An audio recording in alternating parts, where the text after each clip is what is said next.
င်းဆွေများမင်္ဂလာပါကျွန်တော်ဒီနေ့ vibrato လို့ခေါ်တဲ့လက်တုံခါပြီးတော့မှเนาะအတန်အောင်တုံခါပြီးတော့လက်ကိုကျွန်တော်တို့လက်နဲ့အတန်တုံခါတာပေါ့เนาะအဲ့ဒါလေးကိုမျှဝေပေးချင်ပါတယ်ပထမအဆင့်အနေနဲ့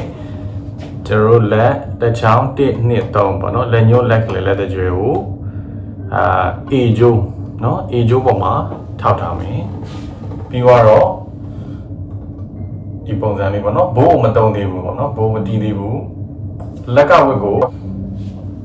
အပြင်ဘက်ကိုတွန်းမယ်အတွင်းဘက်ကိုဝင်မယ်နော်အဲလက်ကဝက်ကိုစပြီးတော့လှုပ်ရှားမယ်ပေါ့လက်ကဝက်လေးကို swing ပေါ့နော်ဒီဘေးဒီလိုမျိုးရင်းတာပေါ့နော်ရင်းပေးမယ်နော်အများကြီးအကြီးလှုပ်ရှားမလို့နည်းနည်းလေးပဲလှုပ်မယ်နော်အဲလက်ကဝက်လေးကပျော့လာပြီဆိုလို့ရှိရင်လက်ချောင်းလေးတွေပါတဖြည်းဖြည်းနဲ့လှုပ်လာတာမြင်ရမယ်နော်အစမှ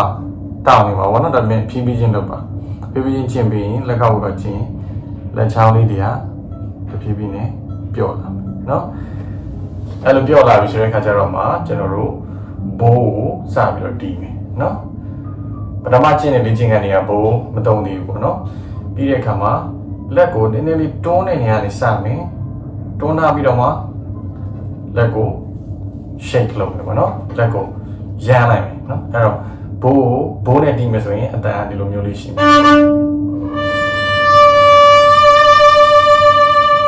နော်အဲ့တော့ဒီလိုမျိုးအတန်ကိုကြားမယ်နည်းနည်းတွန်းလိုက်မယ်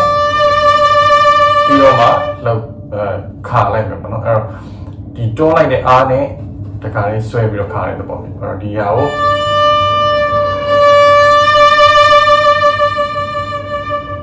ပြန်ပြီးဒီကြောင်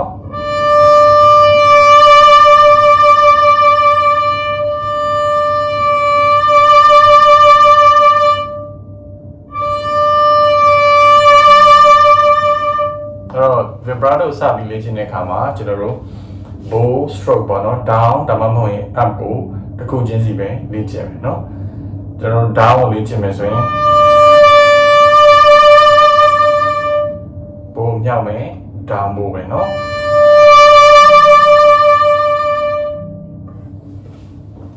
ကျေးဇူးတင်ပါတယ်